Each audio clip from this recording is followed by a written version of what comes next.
नमस्कार दोस्तों, मैं अनका स्वागत करती हूँ आपका अपने एक्सीलेंस फैमिली में, जहाँ आज हम स्टार्ट करेंगे चैप्टर 6 और उसमें हम जानेंगे रोजगार समृद्धि, अनौपचारिकरण एवं अन्य मुद्दों के बारे में। कहने का मतलब है कि ये चैप्टर हमें रोजगार के बारे में बताएगा कि हमारे देश में, हमारी अर्थव्यवस्था में कितने प्रतिशत लोगों को रोजगार मिल रहा है।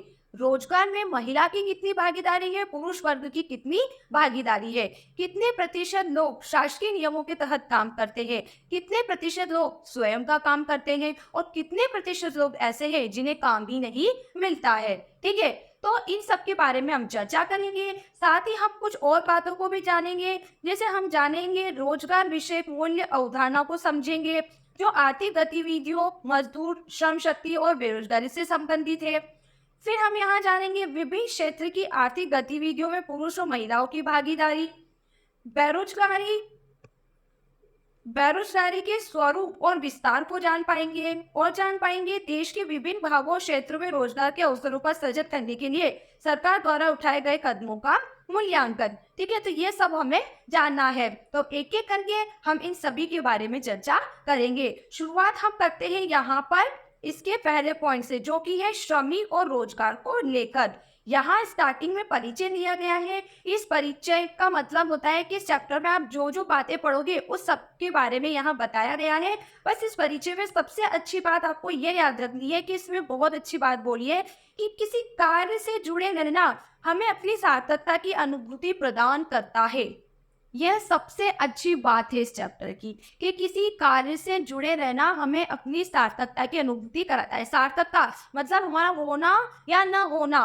किसी कार्य को करने पर हमें पता चलता है, जैसे हम कोई कार्य कर देते हो, कार्य बहुत अच्छा होता है तो हमें क्या लगता है कि हमने जो मानव जीवन लिया है उसमें हमने कुछ अच्छा किया, और वही हमसे कुछ गलत काम हो जाते हैं, हम कोई गलत काम में लग जाते हैं तो हमारा न होना ही अच्छा रहता है। तो कहा गया है कि चाहे महिला हो चाहे पुरुष हो, हर एक व्यक्ति को कार्य में संलग्न रहना चाहिए, कार्य में लगे रहना चाहिए, क्योंकि कार्य ही व्यक्ति की पहचान है और कार्य ही व्यक्ति का विकास है और व्यक्ति का विकास ही देश का विकास है। ठीक है, तो इस बात को याद रखना कि चाहे काम कौन सा भी हो, चाहे काम छोटा हो या बड़ा हो, हमें कार्य में लगे रहना ही चाहिए। ठीक, उसी से सभी का विकास है। ठीक, अब श्रमिक और रोजगार पार्ट 1 स्टार्ट करते हैं चैप्टर 6 का। श्रमिक और रोजगार का अर्थ जान लेते हैं। श्रमिक का मतलब होता है ऐसा व्यक्ति जो आर्थिक क्रिया में लगा हो। आर्थिक क्रिया का मतलब क्या है? वह सारी क्रियाएं जो हमारे देश की जीडीपी को बढ़ाती है। जीडीपी का मतलब होता है ग्रोस डोमेस्टिक प्रोडक्ट, सकल घरेलू उत्पाद। एक देश एक वर्ष की समयावधि में वस्तुओं और सेवाओं से जो कोई धनराशि प्राप्त करता है उसे ही हम क्या बोलते हैं? जीडीपी। कहने का मतलब है कोई भी देश अपनी घरेलू सीमा के अंदर रहकर, मतलब ये कोई भी देश है अपनी घरेलू सीमा के अंदर रहकर वस्तुओं और सेवाओं के उत्पादन से, वस्तुओं व सेवाओं इन दोनों के उत्पादन से जो मौद्रिक मूल्य प्राप्त करता है। मौद्रिक मूल्य का मतलब होता है जिसे हम मुद्रा में मेजर कर सकते हैं। तो इस मौद्रिक मूल्य को क्या बोला जाता है? जीडीपी। तो कहा गया है हर एक व्यक्ति जो आर्थिक क्रिया में लगा है वह कौन है? श्रमिक है। कहने का मतलब है कि जो व्यक्ति कोई भी काम कर रहा हो और उसके काम से देश की जीडीपी में योगदान हो, वही व्यक्ति श्रमिक है। और यह व्यक्ति काम के बदले में जो पारिश्रमिक प्राप्त करता है, उसे जो वेतन मिलता है, उसे हम क्या कहते हैं? यहाँ पर रोजगार। कुल मिला के जब हम किसी के यहाँ पे काम करते हैं और काम के बदले हमें जो वेतन मिलता है, जो पारिश्रमिक मिलता है, वह रोजगार कहलाता है। और आर्थिक क्रिया का मतलब होता है जैसे कोई डॉक्टर है, वकील है, इंजीनियर है। ठीक है, ये उच्च स्तर की आर्थिक क्रिया हो गई। और निम्न स्तर की आर्थिक क्रिया होती है जैसे कोई ठेला चला रहा है, कोई छोटी सी दुकान चला रहा है, कोई सब्जी बेच रहा है, कोई फलों की दुकान लगा रहा है। ठीक है, तो ये भी आर्थिक क्रिया तो है, इनसे भी देश में योगदान है। एक किसान का भी देश की अर्थव्यवस्था में योगदान है, किसान से भी जीडीपी बढ़ रही है। गेहूं किसके माध्यम से मिलेगा? किसान के माध्यम से मिलेगा। तो कहा गया है हर वह आर्थिक क्रिया जिसमें व्यक्ति लगा है, जो भी व्यक्ति आर्थिक क्रिया में लगा है, चाहे वह आर्थिक क्रिया निम्न स्तर की हो, उच्च स्तर की हो, वो श्रमिक कहलाता है। ठीक है, और उससे अपने कार्य के बदले में जो भी धनराशि प्राप्त होती है वह रोजगार या वेतन कहलाता है। ठीक, अब पढ़ेंगे यहाँ पर एनसीईआरटी की लैंग्वेज में। इसमें बताया गया है कि रोजगार क्या है, श्रमिक कौन होता है, तो इसमें किस तरीके से बताया जानते हैं। इसने बताया जब एक किसान खेतों में काम करता है तो वह खाद्यान्न और उद्योगों के लिए कच्चे माल का उत्पादन करता है। बिल्कुल, उद्योगों के लिए कच्चा माल भी प्राथमिक क्षेत्र मतलब कृषि क्षेत्र से प्राप्त होता है। कपास ही कपड़े के कारखाने और विद्युत कर्घों में कपड़े का रूप धारण कर लेता है।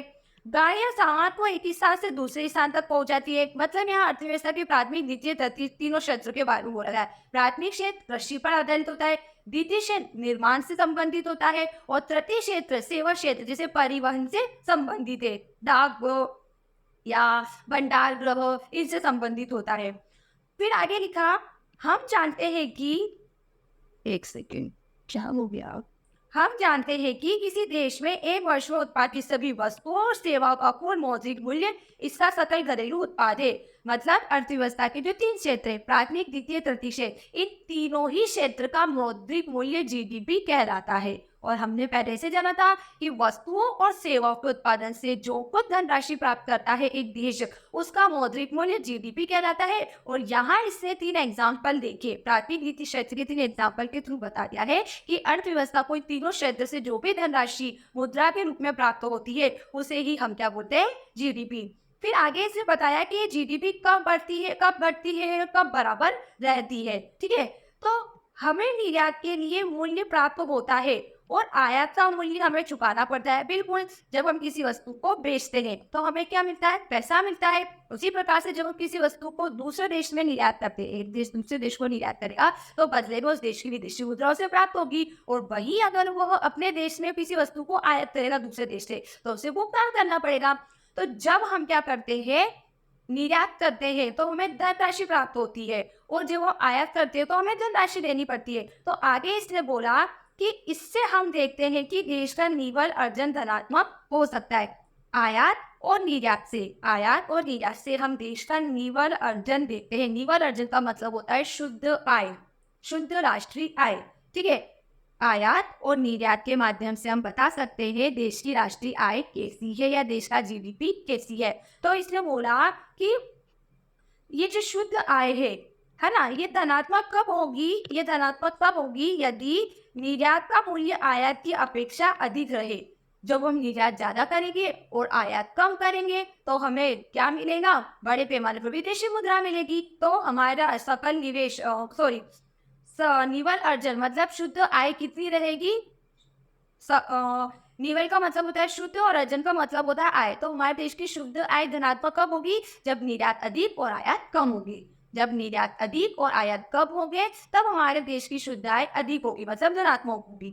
और ऋणात्मक कब होगी, ऋणात्मक कब होगी, देखो ऋणात्मक होगी यदि आयात का मूल्य निर्यात की अपेक्षा अधिक हो। यदि हमने आयात ज्यादा कर ली और निर्यात कम रहा, मतलब खर्चे ज्यादा हो गए और आय तो हमारे पास कम है, तो ऐसी कंडीशन में शुद्ध आय किस हो जाएगी, ऋणात्मक। मतलब आपने ज्यादा आयात कर लिया, अब आपको आयात का भुगतान तो करना पड़ेगा। ठीक, और यह बराबर कब रहती है, यह शुद्ध कब हो सकता है, यदि आयात और निर्यात मूल्य समान हो। आयात और निर्यात हमने बराबर करे हो तो ना तो देश को आय हुई है ना ही देश को व्यय हुआ है, तो बराबर। ठीक, फिर बोला हम प्राप्त अर्जनों का योग करते हैं तो हमें उस वर्ष के लिए देश का सकल घरेलू उत्पाद प्राप्त हो जाता है। हम देश की शुद्ध आय के आधार पर देश के बारे में बता सकते हैं कि देश विकास कर रहा है या नहीं कर रहा है, देश की आर्थिक स्थिति क्या है। फिर आगे लिखा, सकल राष्ट्रीय उत्पाद में योगदान देने वाले सभी क्रियाकलापों को हम आर्थिक क्रिया कहते हैं। जो हमने स्टार्टिंग में पढ़ा कि आर्थिक क्रिया वह है जो देश की जीडीपी को बढ़ाती है, और वे सभी व्यक्ति जो आर्थिक क्रियाओं में संलग्न होते हैं श्रमिक कहलाते हैं। हमने पहले ही जान लिया। चाहे वे उच्च या निम्न किसी भी स्तर पर कार्य कर रहे हो, चाहे एक ठेला चला रहा हो, चाहे गड्ढा खोद रहा हो, चाहे किसान खेती कर रहा हो, चाहे एक इंजीनियर हो, ठीक है, वह सब आर्थिक क्रिया के अंदर आएंगे। बस आर्थिक क्रिया उच्च और निम्न स्तर की होती है। यदि इनमें से कुछ लोग बीमारी, जप होने आदि शारीरिक कष्टों, खराब मौसम, त्योहार या सामाजिक धार्मिक उत्सवों के कारण अस्थायी रूप से काम पर नहीं जा पाते तो भी हम उन्हें श्रमिक ही कहेंगे।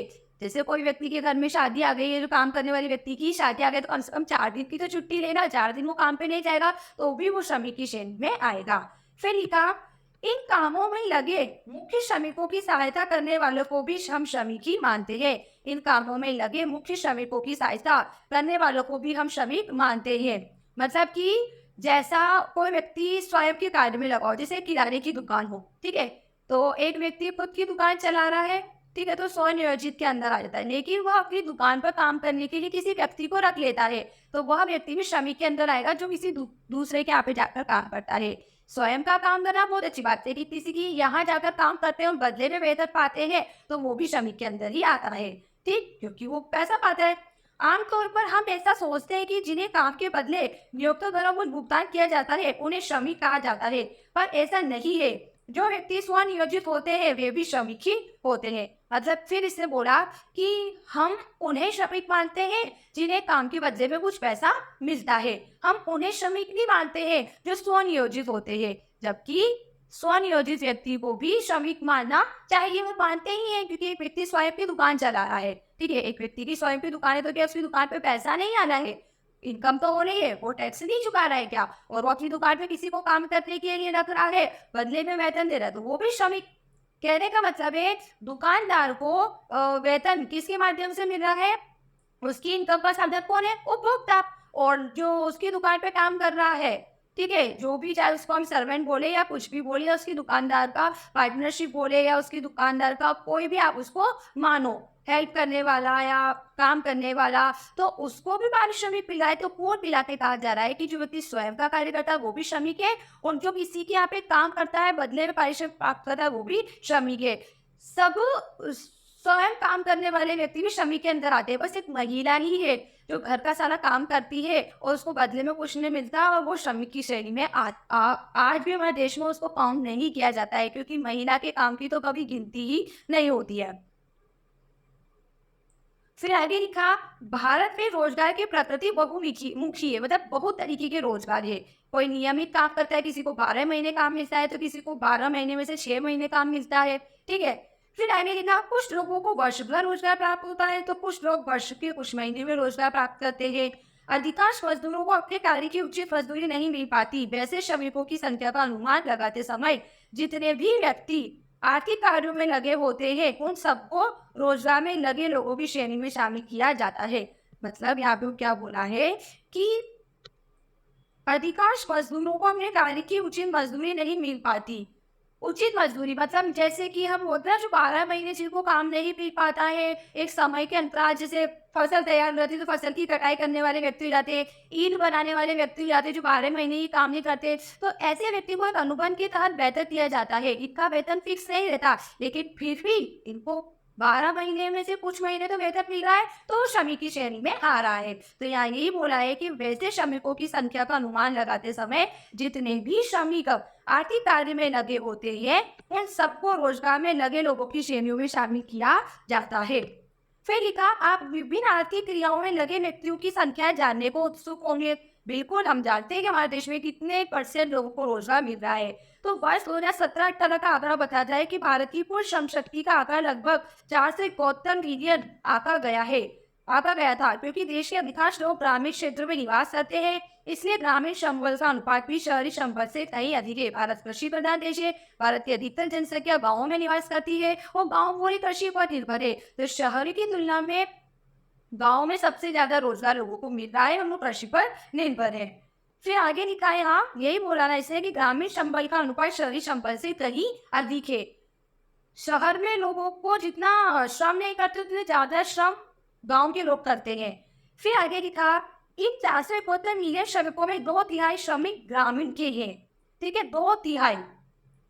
फिर बोला, भारत में श्रम शक्ति में पुरुषों की बहुलता है। श्रम बल में लगभग 70% पुरुष तथा शेष इसमें महिला तथा पुरुष को शामिल किया गया है। मतलब यहाँ 100 में से 70% तो कौन है? पुरुष है, और 30% महिला है, जिसमें भी बाल श्रम भी शामिल है। यहाँ पे पुरुष बाल श्रम भी बोला गया, मतलब बाल श्रम भी शामिल है। तो आप देख रहे हो हमारे देश में महिलाओं को कितना पीछे किया गया है, महिलाओं को आगे किया ही नहीं जा रहा है। बस एक महिला को शादी और घर के काम तक ही सीमित रखा गया है कि घर को चलाओ, बच्चों को देखो, बस यही आपकी दुनिया है। उसे आगे बढ़ाने का आज भी हमारे देश में वो चीजें ही नहीं हो रही हैं जो किसी महिला को आगे कर सके। आज के मान लीजिए महिला काम करना चाहती है, लेकिन कहीं कहीं उन्हें दबा दिया जाता है। कोई व्यक्ति बोलता है, जैसे किसी महिला का आदमी, वो बोलता है कि मेरे पास इतने पैसे हैं, मैं इतना पैसा कमा रहा हूँ, तो तुम्हें पैसा कमाने की खास जरूरत आ रही है, तो उसे वही दबा दिया जाता है। उसकी जो शिक्षा है वो शिक्षा वहां जाके खत्म हो जाती है। बस उसकी शिक्षा सिर्फ चूल्हे तक ही सीमित है, उससे आगे घर का इंसान से बढ़ने ही नहीं दे रहा है कुछ कुछ जगह। ठीक, फिर आगे लिखा है, ग्रामीण क्षेत्र में महिला श्रमिक कुल श्रम बल का 1/3 है, तो शहरों में केवल 20% महिलाएं ही श्रम बल में भागीदारी पाई गई है। महिलाएं खाना बनाने, पानी लाने, ईंधन बीनने मतलब लकड़ियां, साथ साथ खेतों में भी काम करती है। उन्हें नकद या अनाज के रूप में मजदूरी नहीं मिलती। कितने ही मामलों में तो कुछ भी भुगतान नहीं किया जाता। इसी कारण इन महिलाओं को श्रमिक वर्ग में शामिल नहीं किया जाता है। अर्थशास्त्रियों का आग्रह है कि महिलाओं को भी श्रमिक ही माना जाना चाहिए। आप क्या समझते हैं? अगर आप कैलकुलेशन करना चाहो तो घर में काम करने वाली महिलाएं घर के बाहर काम करने वाले पुरुषों से कहीं ज्यादा काम करती है। पुरुष का तो एक समय होता है काम करने का, कभी सुबह 10 बजे ऑफिस जाना है, शाम को 4 बजे या 5 बजे आना है, लेकिन महिला सुबह 6 बजे से उठ के रात को 10 बजे तक, जब तक पूरा परिवार नहीं सो जाता, परिवार के उठने से पहले और परिवार के सोने के पहले तक वो जगती रहती है। जब परिवार वाले उठने जाते उससे पहले उसे उठना है, और जब वो सो जाते हैं तब से सो रहा है, तो इतना देर तक वो काम करती रहती है, लेकिन उसके काम की कोई गणना नहीं की गई है, ना ही उसके काम का कोई मूल्य है। बस नाम है उसका कि वो हाउस वाइफ है, कुछ नहीं करती, घर पे रहती है। घर पे रहती तो काम भी तो करती है। आज उसके घर का झाड़ू पोछे बर्तन को आप कैलकुलेट करो, तब आपको पता चलेगा कि एक महिला भी कितना ज्यादा काम करती है, लेकिन उसके काम की कोई सैलरी नहीं होती। तो यहाँ पे बोला गया है कि अर्थशास्त्र को ऐसा आग्रह है कि देश का विकास सभी से होना चाहिए, पुरुष और महिला की समान भागीदारी होनी चाहिए, और दोनों के माध्यम से देश का विकास होना चाहिए। तो देश की आर्थिक विकास में यह बहुत एक गलत बात है कि महिला को प्राथमिकता कम दी जा रही है, जबकि दोनों को प्राथमिकता बराबर दी जानी चाहिए। तो महिला की प्राथमिकता को लेकर आपका क्या विचार है, आप भी कमेंट सेक्शन में बता सकते हो, और यहाँ हमारा ये पॉइंट क्लियर हो जाता है।